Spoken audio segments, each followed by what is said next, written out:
Haley. Did you ever consider her? You know, what I got to say, you don't really want to put it on. Let me hear it. Well, the woman's not going to be a good president. She don't have no balls to scratch. She's just going to scratch her head.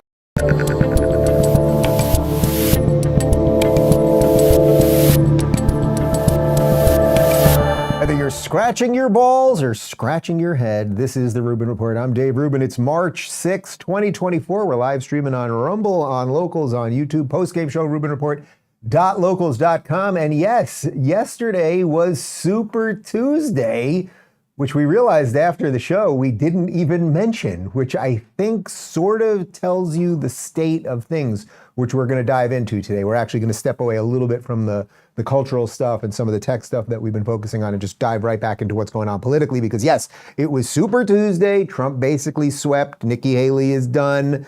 Biden, I suppose, is the nominee or whatever the hell is driving Biden or keeping him alive or whatever else. But really, the way I want to frame it was the utter lack of enthusiasm around this entire thing. The fact that I did a show yesterday without mentioning that it was Super Tuesday. That most, if I was scanning Twitter and I'm looking around on social media and Instagram, and there's just like no excitement around any of this. We're just apparently, and there's months to go and we'll see what happens, but apparently at this very moment, we're just doing the thing again that we did last time. That wasn't so great. Now, obviously, if you're sitting in my chair, Donald Trump is a significant upgrade from the elderly man pretending to be president, but is round two, is an 81-year-old versus 77-year-old, is it really what we need? Is any of this going to solve any of our problems? And what is the real momentum driving each one of them? I would argue it has very little to do with the positive things around them and mostly the negative things around the other guy. And I just don't know that that can solve anything. So that's going to be sort of the framing of everything. But first, it is true, sorry to say, Nikki Haley has dropped out of the race. Here's from Bloomberg. Breaking: Nikki Haley ends 2024 bid, setting up Trump-Biden rematch. And yeah, Trump swept basically the entire, well, it was a sweep -1. What do you call a sweep -1? A not exactly sweep, a slightly lesser thing than sweep. Nikki Haley did somehow by 4 points win in Vermont, but you can see Trump won across the board. The voter turnout was rather depressed. So I think that also is indicative of a whole bunch of people that aren't really into this thing. There's not much more I have to say about Nikki Haley. As I said many times over the last couple of months, I like her. She's a very decent human being. I just didn't see where the momentum was. There was only one other guy who had some momentum, RD, and obviously that didn't happen. So it's Trump, and that's just fine. And I think the Democrats, this is the matchup they wanted. I think they're getting the guy they think is the most beatable. I think that had it not been for the court cases and keeping him off the ballot, the momentum behind him wasn't there. So they kind of created the momentum to get the guy that they wanted. But anyway, let's leave that there and let's jump right over to the televised mental institution known as MSNBC, because why do they think Trump won yesterday and will continue to win? Racism. They're voting on race. They're voting on this idea of an invasion of brown people over the border. The idea that they can't get whatever job they want. A black person got it, therefore drive all the blacks out of the colleges, get rid of DEI. That is what they're voting on. They're just voting specifically on racial animus. At this stage, it isn't about economics. No, which is why Trump killed the immigration bill. Correct. That's why. And because otherwise, he can't run against the other and brown people and people who don't look like him, like his supporters, his base of supporters, coming across the border and scaring people and killing people or whatever he's threatening out there. I mean, if you look at some of these exit polls, I mean, I live in Virginia. Immigration was the number one issue. I mean, again, these could change in Virginia. Well, Virginia does have a border with West Virginia. Very contested area. Build the wall. Like, what? I mean, when I was in New Hampshire, people were talking about the northern border as a threat. Because Trump has indoctrinated people with this fear of people who do not look like them being a threat to them. All right, you guys get it. All they have is that what drives this man, I mean, we're just doing the same damn thing again, but it's worth noting because a whole bunch of people are going to fall for it again. All they have is that this guy is racist, he's a Nazi, he's Hitler, his supporters are all evil, blah, blah, blah. But did you catch The little Rachel Maddow line there at the end when Psaki says she's from Virginia. So like, I'm from Virginia. We're cool in Virginia. And Maddow's like, well, you're bordering West Virginia. That's where all the races are. Can you just throw it back to that little portion? I mean, if you look at some of these exit polls, I live in Virginia. Immigration was the #1 issue. Again, these could change in Virginia. Well, Virginia does have a border with West Virginia. Very, very contested area. Build the wall. Virginia does have a border with West Virginia. You could really see why people hate these people, like why people hate sort of the media class and elites. What's wrong with people in West Virginia? I don't know. They mostly mind their business. I've been to West Virginia a few times. What is she like? They're white, so they're racist. Like, you're just awful. Anyway, everything else that they analyzed there was just wrong. It was just wrong or confused or just like downright evil in the way they lie about everything. Getting rid of DEI is good, Joy Reid. It is good because DEI is institutionalized racism. So yeah, we are getting rid of that.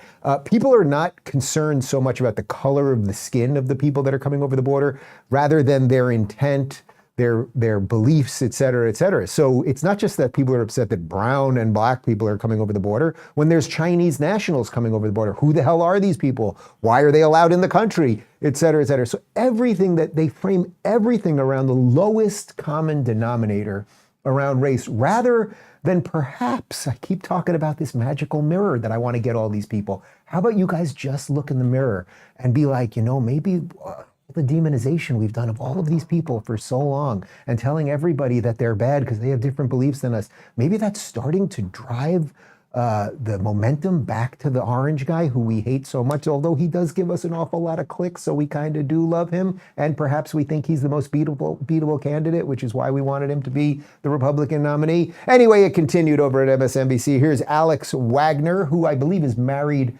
to Barack Obama's former chef. Just an interesting little piece of information. And she combines Trump and the evangelicals and racism and a little more of that.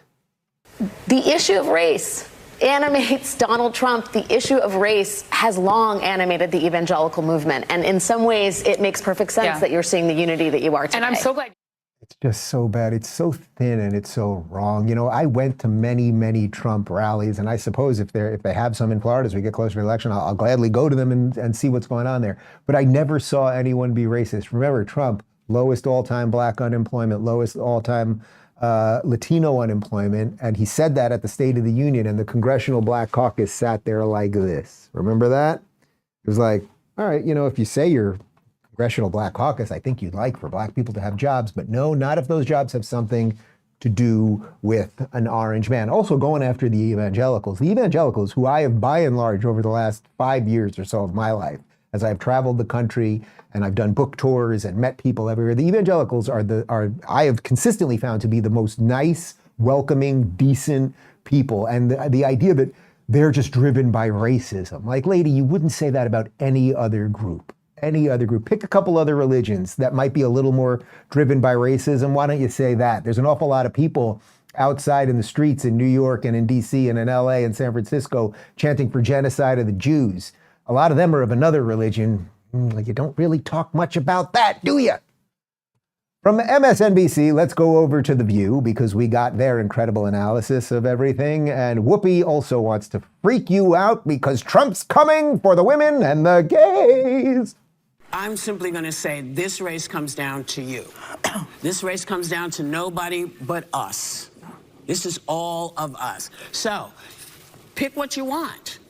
You want your friends to be able to feel like they don't need to be afraid should they happen to be gay? Do you want your friends who are women to not be afraid of the country that they're in? These are choices that are made at the bottom line. In each city, each town, the people we elect are the people who are moving forward, who will be making these decisions for us. Pick the people who are fighting for the things that you want. Yes, pick the people who are fighting for the things that you want. I'd like a border. I'd like to remove DEI from the institutions.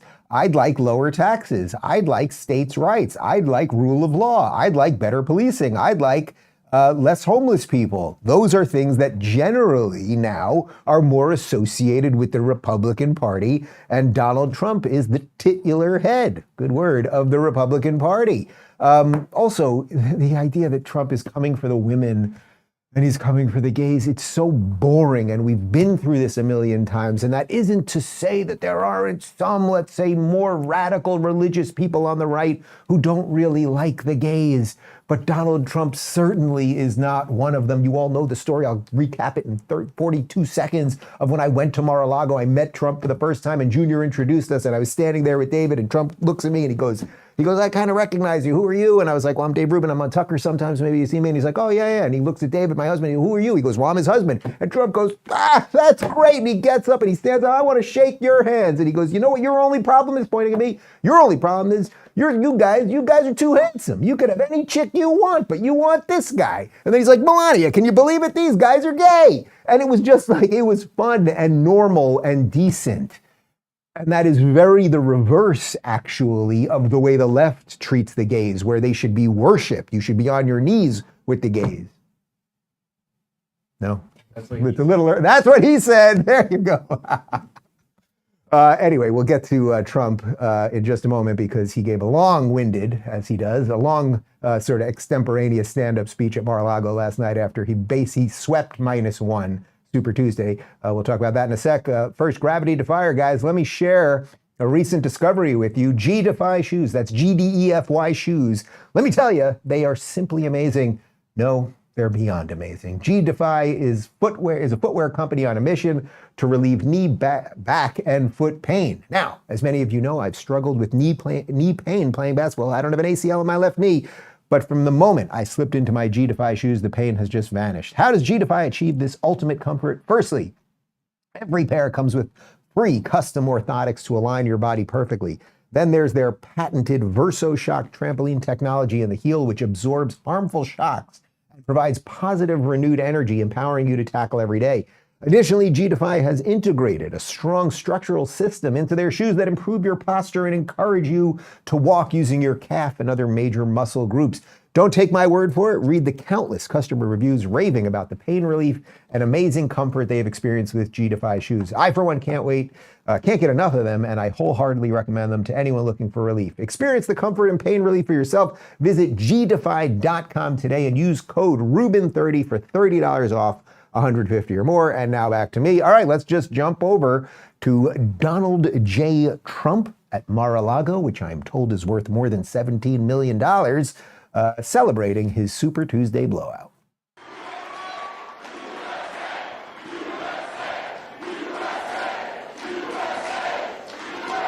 Well, thank you very much. They call it Super Tuesday for a reason. This is a big one. And they tell me, the pundits and otherwise, that there's never been one like this. There's never been anything so conclusive. This was an amazing night, an amazing day. It's been an incredible period of time in our country's history. It's been sad in so many ways, but I think it's going to be inspiring, because we're going to do something that, frankly, nobody's been able to do for a long time. All right, so we've seen this before. You know, it's great. It was sad. It's a wonderful day. It's the best day ever. It's fantastic. Okay, but he has reason to be happy right now, right?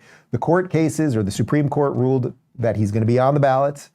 He got hit with this $333 million ridiculous defamation thing in New York, and the businesses are struggling there. But in essence, unless they get him on one of these major federal things at this point, he's going to be the nominee. It's working in his direction. Here's a bit more on what he says can bring us kind of to unity and success. Because you wouldn't have, think of it, all of the problems that you have today, I don't think you would have had any of them. You'd only have success. And that's what's ultimately going to unify this country and unify this party. We have a great Republican Party with tremendous talent, and we want to have unity, and we're going to have unity, and it's going to happen very quickly. And I've been saying lately, success will bring unity to our country, and it happened before. We had the best economy our country's ever had, and people were calling me that I would have said will never happen. It'll never happen. They wanted to get together African American, Asian American, Hispanic American, women, men, people with diplomas from the best schools in the world, and people that didn't graduate from high school. Every single group was doing better than ever before, and it was a beautiful thing. Our country was coming together. Our country was coming together.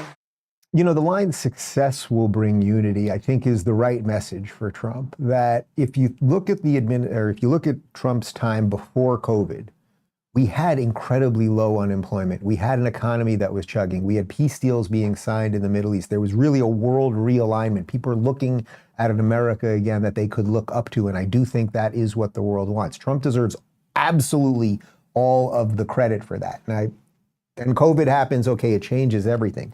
But the idea of success will bring unity, that is the message that he needs to be pushing. Look, we're never going to be a unified country. And there's really no such thing as sort of an ideologically unified country when you have 350 million people with the geographic size that we have. If you had an absolutely tiny country with a kind of monolithic culture and ethnicity and all of that, maybe you could be mostly unified. And even there, it's tricky to do. There's plenty of small countries that are largely similar in ethnicity and culture, and they have their own problems.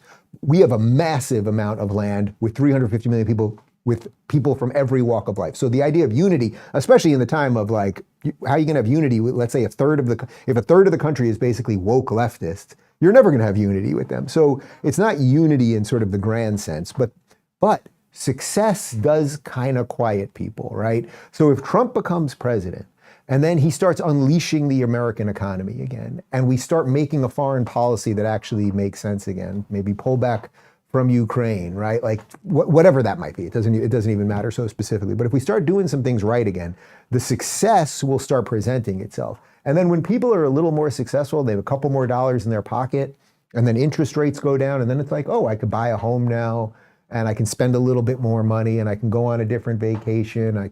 When you start doing those other things, then people start becoming a little less political, and that is good. Partly, the reason everyone is so damn political right now is because things are pretty freaking screwy, and we know it.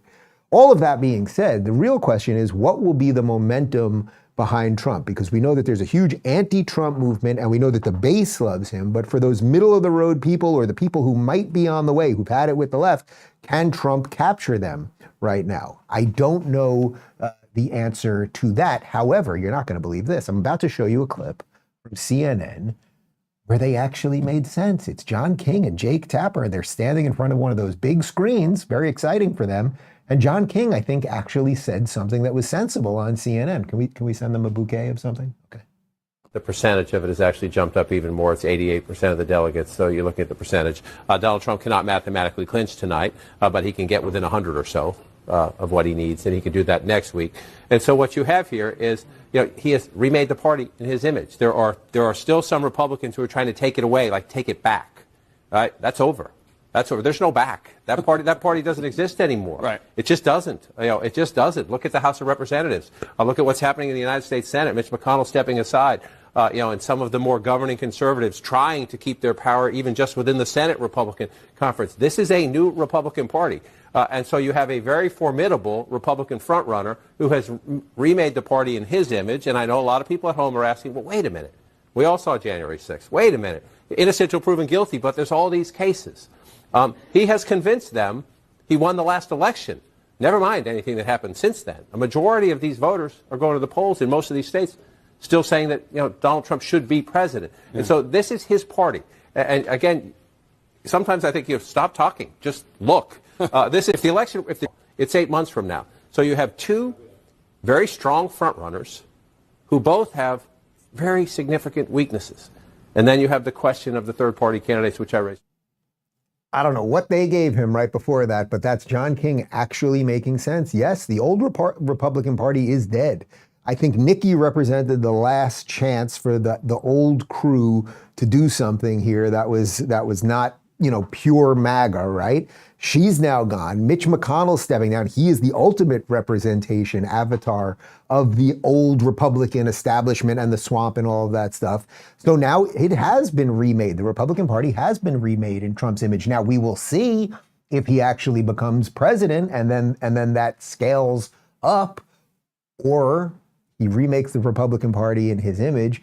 The media promotes the hell out of him because they want all the clicks, and then he's perhaps the easiest to beat, and then there basically is no more Republican Party. We'll see. I guess we'll pick this up probably about 8 days into November in a couple months from now. But there's a whole bunch of things happening in terms of momentum and where people can shift. That's what I want to focus on the other side, and also a bit about this Joe Biden guy, because it is just every day. It's getting worse, people. He could use the wellness company, and so could you. Guys, 2024 is the year to be prepared, and it's an election year after all. We're not dwelling on 2020 anymore. We're not, though, really. But if that time taught us anything, it's that we really do need to be prepared for anything. And this medical emergency kit from the wellness company is honestly one of the best things I've seen. You won't find anything like it in a store or pharmacy. This prescription-only kit contains 8 life-saving medications, including ivermectin, amoxicillin, and Z-Pak, plus a guidebook to tell you exactly how and when to use them. Every American should have at least one of these in their home, whether it's a global conflict causing drug shortages, supply chain breakdowns, another healthcare crisis, inflation, or anything Biden's doing at the border. Being able to remove yourself from the healthcare system right now is the ultimate flex and the best thing you can do for your family. Ordering couldn't be easier. Go to twc.health/Rubin and add to cart. Use Rubin at checkout to save $45 and get free shipping. Once you've paid, complete the 2-minute intake form and your kit will be shipped to your door. No waiting for an expensive doctor's visit where they likely would refuse your request for some of these scripts. All 8 prescription medications shipped to your door in approximately 2 weeks. Have exactly what you need when you need it for as low as the cost of a single doctor's visit. Safeguard your health today by going to twc.health/Rubin and use Rubin at checkout. Kits only available in the US of A. And now back to me. So, okay, Trump, we all kind of get it. It's better than Biden. Well, if you're watching this, I think that's probably what you think. You may absolutely love Trump. I think the bulk of people are just like, we know what it is. It's better than Biden. Here's Joe Biden, dazed and confused yesterday. And it's like, this, we're doing this? Okay, let's do this. I have a lot of questions. I better not start the questions. I'll get in trouble. What's your message for Super Tuesday voters? Everyone, please move this way. Super Tuesday, sir. Do you have a message for voters? Thanks. Come on. Thank you so much. Thank you all.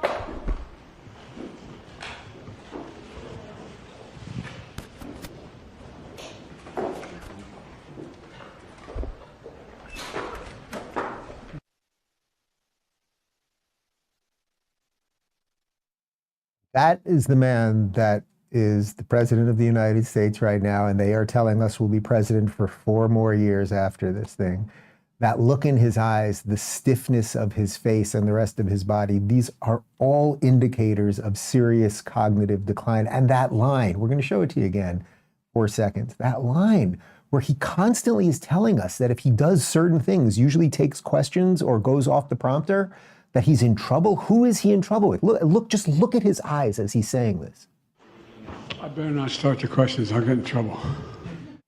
He means it. He means it. Wait, if every few weeks on this show, if I went off, well, I'm not on prompter, but if I just like sat there confused and was like, I better not say that or I'd be in trouble.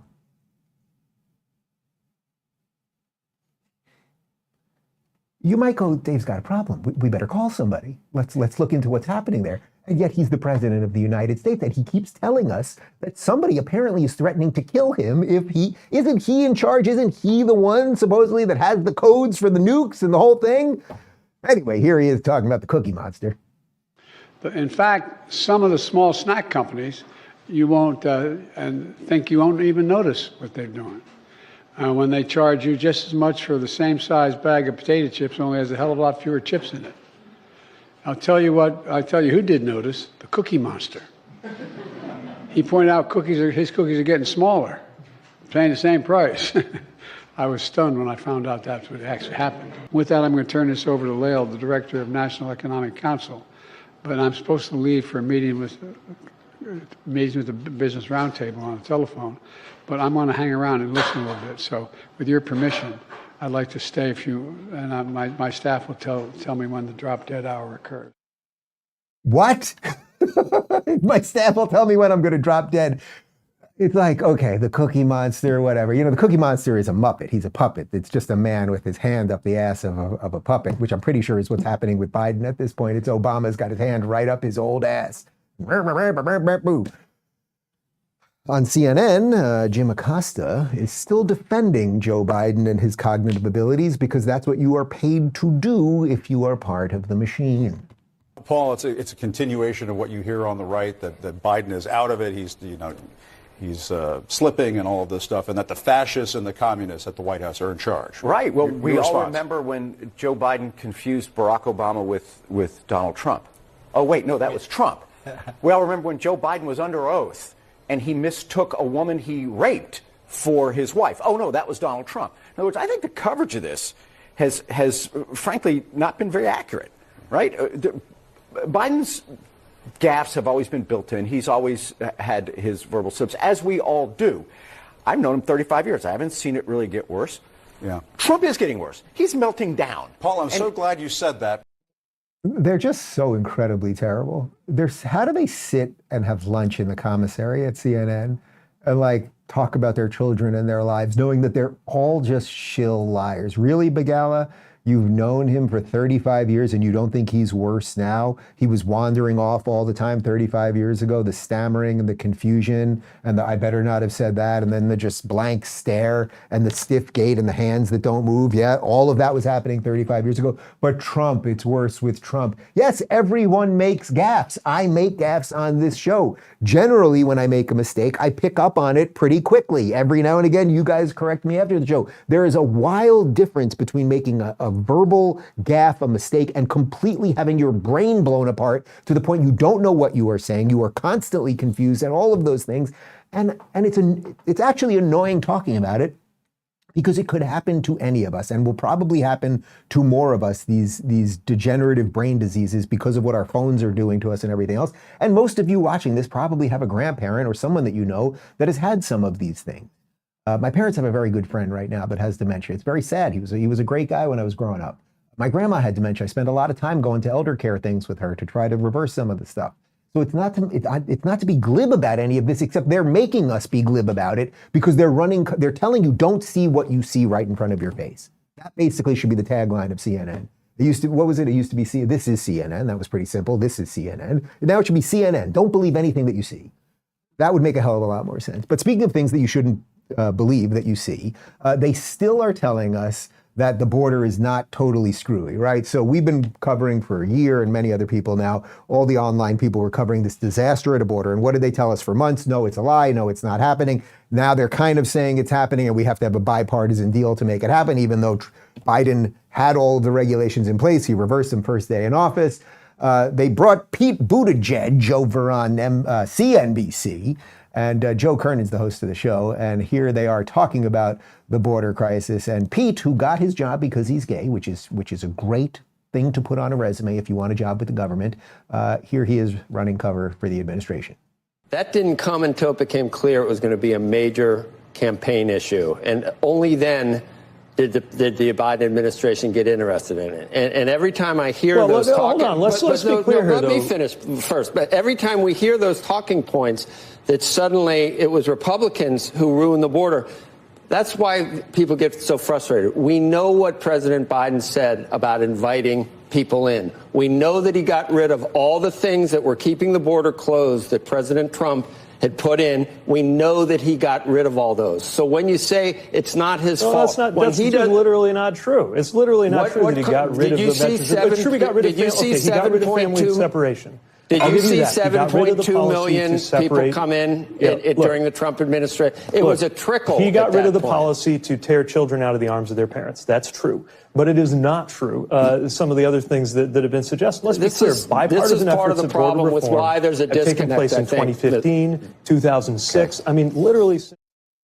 Good job, Joe. I'd like to get that guy on the show maybe, because that's a nice job of grilling an official who's just a liar. The first thing, Google it yourself or whatever search engine you use, DuckDuckGo it. Is that a thing? The first thing that Biden did when he got into office, which was one of his promises, he actually accomplished one of the promises, which was reversing about 90 Trump-related regulations as it pertained to the border. And we know that from the last year in the Trump administration, when there were around 300,000 interactions at the border, we've had about 3 million in the last year. That's a 10x. That's a problem. We know about 7 million people have come in illegally in the last 3 years. This is a huge problem. That's an awful lot of people. Who are they? What do they think? What do they believe? I'm not that concerned about their skin color, to be quite honest. It's more about the other stuff.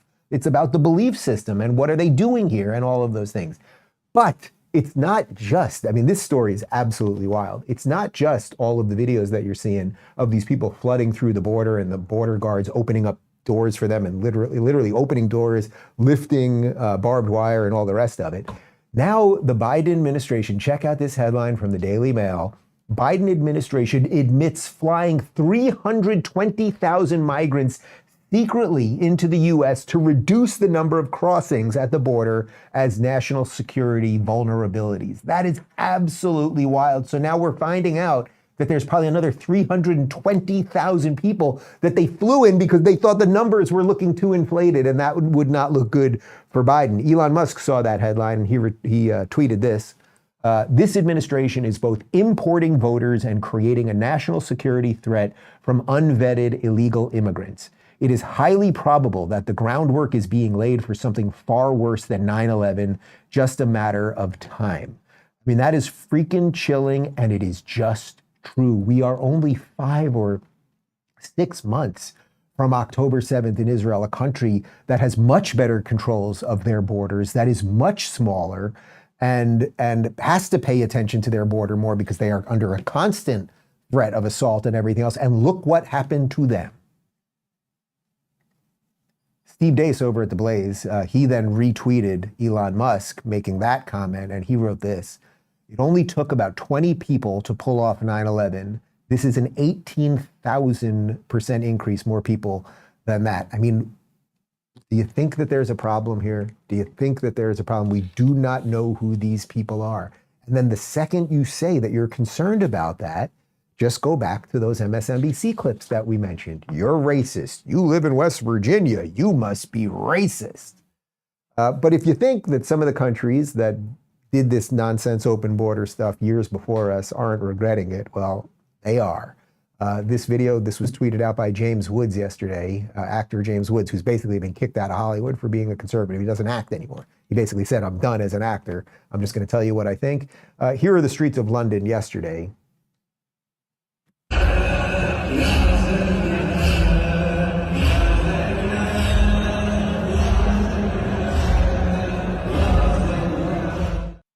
No, that's not Riyadh. That's not Gaza City. That is London. And you might say, okay, that's fine. Those are Muslim women and that's just fine. But okay, if you're a good progressive and you're part of the intersectional hierarchy over there, you're part of that intersectional matrix from hell, how do you think those women feel about women's rights? How do you think they feel about that abortion thing that you love? How do you think they feel about the LGBTQI plus two-spirit community? How do you think they feel about just other British citizens who tend to be a little more liberal than them or want to live in a more pluralistic society? I think you probably know the answer to that. Imagine you were a Jew living in London. There was a massive article, I think was it the Atlantic or the Standard yesterday, the Weekly Standard maybe, about how Jews are now fleeing London en masse because they're realizing there is no future there. They are letting these people chant genocide and all of the rest of it every weekend, and they are purposely targeting Jewish stores and where Jews live and everything else. All right, so you'll get rid of your Jews, you'll keep importing more of these people. How do you think that's going to work out over time? But to slightly switch gears from the immigration portion of this, the other portion of it is that they are going to continue to scare you as needed. When they get to the point where they go, all right, we've called everybody racist, that's not working enough. What are they going to do? Well, it's going to be Disease X, it's going to be COVID-9, it's going to be zombie invasion, alien apocalypse, which I'd kind of be into that one at this point. But here is the new CDC director, Mandy Cohen, and she's very excited because you can now get an updated flu shot and COVID vaccine 10. Yes, 10. We need to see everyone get an updated flu shot and an updated COVID vaccine. We also shared on Friday that we expect and anticipate there's going to be an updated COVID vaccine coming this fall, right? So plan now, right? It's March, so you can think ahead when you're going to get your flu shot in the fall, you're going to get another updated COVID vaccine. And the reason for it is because this virus continues to change. That's okay. We can stay one step ahead of it. We have the tools to do it. We just need to use them. So FDA, CDC has started that process just like we do with the flu shot. We've started that process to update the COVID vaccine already for this fall. And so we just want folks to, again, already start thinking about that. Yeah, so the 10th of the COVID shot. So yeah, the virus is going to keep changing, and it's so crazy. The pharmaceutical companies are going to keep making vaccines that don't actually vaccinate, so that you keep buying vaccines for COVID just like the flu. You're going to get it every year, and there'll always be a new variant, so you have to buy it again. I'm starting to think there might be financial incentive for these people to inject you with things that don't really solve the problem. RFK Jr. saw that video, and he tweeted this: because the first 9 shots didn't protect you. Exactly. That's why they need number 10. I want to show you another video from RFK. This is from a couple months ago, but I think he makes an extremely good point as it relates to government and overreach and what we all should be worried about, whether it comes in the obvious ways, when it comes from the left, but when it can come from the right as well. Take a look. And I'll leave you with 3 thoughts. One is that any power that government takes from the people, it will never return voluntarily. Number 2 rule: every power that government takes, it will ultimately abuse to the maximum extent possible. And number 3, nobody ever complied their way out of totalitarianism. The only thing we can do is resist. Thank you all very much. So that's what you got to watch out for. And I think most people know that. And it's such a damn shame that a calm, clear voice, I have my political disagreements with him. I've discussed it with him on this show. We're actually doing an in-studio interview with him, I think first week in April. So we'll continue that discussion. But just like a calm, clear voice of what we really should be wary of. The government will come in, it will try to help you with things. But once you give up some of those rights, they don't give them back. And too many of us are willing to just hand our rights away, hand our freedom away, and just, please, government, can I give you more of my tax dollars so you can tell me how to live? It's just so damn pathetic, and I can see why their whole goal originally was to destroy our educational institutions, because then you'd have a bunch of young people who would be begging for more control over their lives as long as they were strapped into the metaverse and eating their bugs. But okay, what else is going on here? So we've got Biden, where there's just clearly no momentum. There's a machine that's running cover for him. You've got Trump, where there's obviously like the base MAGA momentum, and we don't know what percentage of people that is. Let's say it's probably around 30% of people, something like that. But the question is, you really have got to expand that. You've got all of these lefties trying to wake up, trying to come their way. Can they make the move to Trump? Well, whether they can or can't, the Democrats, who are still not happy because the Supreme Court decided 9-0 to force Colorado and the other states to keep Trump on the ballot, now they are trying to figure out some other ways via Congress to get Trump off the ballot, which these morons, unless the case is that they want him to be the nominee and they want him to have momentum, they are just doing the same thing they've done again. Here's Jamie Raskin on how they're going to try to take Trump off the ballot. I am working with a number of my colleagues, including Debbie Wasserman Schultz and Eric Swalwell, to revive legislation that we had to set up a process by which we could determine that someone who committed insurrection is disqualified by Section 3 of the 14th Amendment. And the House of Representatives already impeached Donald Trump for participating in insurrection by inciting it. So the House has already pronounced upon that. Again, it does not even really, at this point, it no longer matters what your feelings are or thoughts or what really happened on January 6th or anything else. Trump talked about going there peacefully and all of the rest of it. There's all sorts of evidence that the feds had a lot to do with it. There were people moving barricades and opening doors for people. If you broke windows and you punched anybody, obviously you should be dealt with via the proper channels of law, even though if you punch people on the streets and you break windows, if you're in a Democrat-run city, you get paid, basically. But you can see they're just not letting it go. The courts didn't do what we want, so now we will figure out how to make it happen by Congress. It's not going to work either, but that's just kind of what it is. But again, what this gets us to is this very strange place that we are in, which is why it doesn't feel like there's a lot of momentum behind any of this. I'm telling you, on Twitter yesterday, it's Super Tuesday. This is supposed to be a massive, like, think about Super Tuesday just a couple of years ago when Biden became the nominee. Remember, there was all the jockeying between who was going to be the nominee and everything else, and Biden was sort of the front runner, but people were talking about gay Pete, and they thought that that crazy socialist Indian woman, Elizabeth Warren, might be in. And then the Democrats, that day, they all cut their deals and they all dropped out, and like there was momentum, there was just like stuff happening. Now it's just like same old thing. So I just thought this was just an interesting, this is totally anecdotal, but this was an interesting moment where some Nikki Haley voters were asked what they were going to do if Trump is the nominee. I think this is MSNBC as well. If she drops out, would you be disappointed if she endorsed Trump? I don't really think she will. I think she'll just keep. If she does, I'll vote Democrat. That's all there is to it. Okay, it's obviously totally anecdotal. She ended up dropping out, so the woman was wrong about that. And that man saying he would vote Democrat. Now, maybe he was a Democrat before, but again, it goes to where are the new voters? Where are the crossover people? We can't just be caught in the base of Trump versus like the thing is the base of Biden. There is no base of Biden. It's just the machine that props up Biden. But if we're just caught in that, that leaves basically the rest of us just totally out in the cold. And that is not a good recipe for a functional democracy. So I would say that means it's on you watching this, the viewer, the listener, to sound the alarm to your neighbor. You've got to help wake people up. And if you do that, you have no idea the change that you can instigate. Chris Rufo, who's been on this show many times, and Chris is from the Manhattan Institute, he has been really the thought leader behind taking out DEI in our institutions. He was working with DeSantis to help do it here in Florida. He is the one that basically exposed Claudine Gay at Harvard for all of her plagiarism. He was on Joe Rogan's show yesterday talking about how the anti-democratic movement that the left has become is actually destroying the country, and perhaps we should do something about that. The question that was first raised by the presidency of Richard Nixon, that is now coming to fruition with the presidency and the kind of ex-presidency of Donald Trump.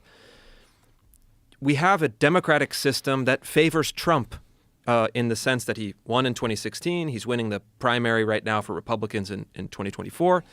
But you have a bureaucracy that is dead set against him. And the rhetoric amounts to a very odd claim. They essentially say, we want to keep him off the ballot. We want to put him in prison. We want to bankrupt him so he can't become the president, even if the people support him. We want to deprive the people of making the decision. So you want to take it out of the realm of politics and into the realm of administrative justice or the criminal justice system, and adjudicate it in that way on bogus pretexts. I mean, the cases are bogus. And so the question that we're raising is, who actually rules in this country? Is it the American people who get to decide by their vote who represents them in the government? Or is it the permanent bureaucracy that has accumulated so much power? It is a contest of how we think of our democratic system. And I'm of the mind that the people should decide, not the bureaucracy. And this is a contest where Democrats are saying essentially, we have to destroy democracy in order to save democracy. Democracy has very different meanings in the two usages in that sentence. We have to destroy democracy as we've traditionally known it, electing a president through a vote of the people, in order to save democracy, which is ruled by expert opinion, ruled by the bureaucracy, and essentially left-wing hegemony, left-wing domination over institutions. And as someone who tries to maximize whatever I can do to push forward on these issues politically, it's not lost on me that if they can wipe out someone like Donald Trump, we're all table stakes relatively. Yeah. And they're going to have no hesitation, because once they cross the Rubicon, metaphorically speaking, that's when dissent becomes a crime. Yeah, that's the point. Trump always says it. They're not coming for me, they're coming for you. I'm just standing in the way. And that's kind of what's going on here right now. And I say that as someone I'm not particularly enthused about this election, obviously, or some of Trump's behavior in the primary or anything else. I'm being as honest as I possibly can as it relates to all of this. I don't think he can solve, we played a video a day or two ago where he talked about, there was another candidate who said he would need 8 years to do all the things. I can do them all in 3 months. It's like, no, you can't. Okay, fine. And it's a lot of braggadocious stuff. But Rufo is absolutely right about that. What they just tried to do was remove certain states, these attorney generals who are activists, basically Democrat activists, tried to get Trump off the ballot. Then it gets to the Supreme Court. The Supreme Court, again, they did the right thing, 9-0. Said, no, we got to leave this to the people. We understand that it can't be us. It can't be the permanent state that decides who's going to be president. Like, that would be terrible for democracy. So now you get this Raskin guy and Wasserman Schultz and Eric Swalwell. Eric Swalwell, who slept with a fucking Chinese spy, is now trying to get the president, the ex-president, from being the future president, right? Like, this is crazy stuff. But they will try that. And if they were to get him, this was Rufo's point, if they were to get him, as Rufo said, he's been one of the leading voices against DEI. You think they'll go after him? Probably. You think they'll go after Joe Rogan? Probably. You think they'll go after Alex Jones? Probably. You think they'll start coming after you? Probably. Like, that is how a communist society or a collectivist society basically crushes dissent and then takes away. That's why every time communism and socialism come, for these utopian societies, you got to kill an awful lot of people, because the problem in their utopia is that people are not perfect and they are trying to bring you perfection. So I want to show you one other thing, which relates to where the crossover people are going to go. There are so many independents right now. We know that RFK Jr. himself, he's still polling somewhere between 15 and 20%. That is massive. That is way bigger than what the libertarians, he's not a libertarian, but the libertarians are really sort of the only semi-functional third party. They got about 1% of the vote last time. He's now polling around 15 to 20%. So independents, people that have walked away from the Democrat Party, or people, let's say it might be some of those people that John King was referring to. Okay, it's Trump's party now on the right, the Republicans.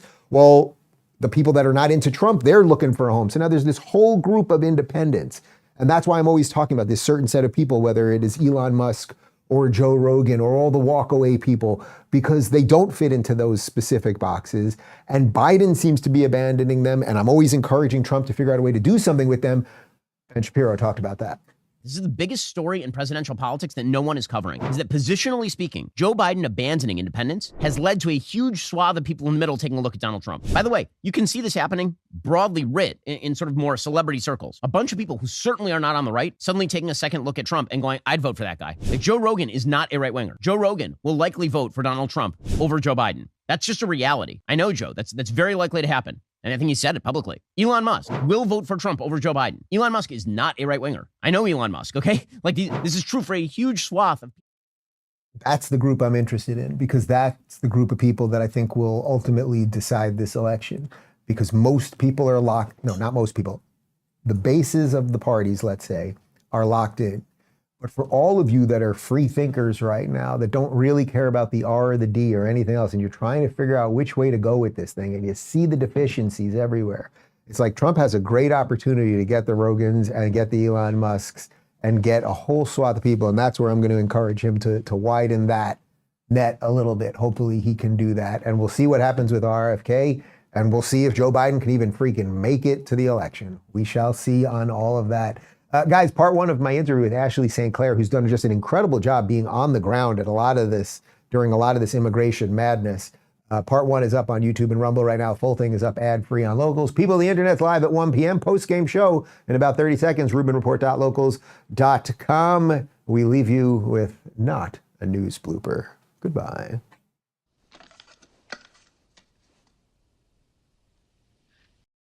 Woof.